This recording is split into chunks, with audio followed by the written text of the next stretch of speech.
ইলিশ মাছ দিয়ে কাঁচা কলার তরকারি রান্না করব আজকে, খুবই মজা হবে। তো এখানে মাছগুলো কেটে ধুয়ে নিয়েছি, তারপরে এখানে হলুদের গুঁড়ো, মরিচের গুঁড়ো, লবণ দিয়ে মাছগুলোকে একটু মেখে নিয়েছি। তারপর গরম তেলে মাছগুলোকে হালকা করে ভেজে নিব।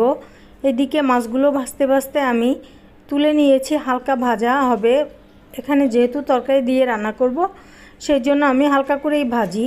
বেশি মচমচা করলে আমার তরকারি দিয়ে রান্না করলে খেতে ভালো লাগে না।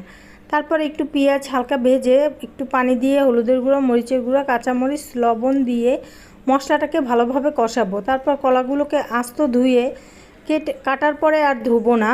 তারপরে মশলা দিয়ে ভালোভাবে কষিয়ে দিয়ে দেবো গরম ঝোল। ঝোলটা হতে হতে আপনাদের গল্পটা শোনাচ্ছি। এক লোক আরেকজন লোককে জিজ্ঞাসা করলো, আজকে কি দিয়ে ভাত খেয়েছেন? শুদ্ধর চোটে সে ইলিশ মাছকে শিলিশ মাছ আর আনাজি কলাকে সানাজি কলা বলে ফেললো। সানাজি কলা আর শিলিশ মাছ দিয়ে ভাত খেয়েছি। তো এই কথা শুনে তো হাসতে হাসতে শেষ। আমি গরম গরম ভাতের সাথে খুবই মজা করে খেয়েছি। সবাই ভালো থাকবেন, আল্লাহ হাফেজ।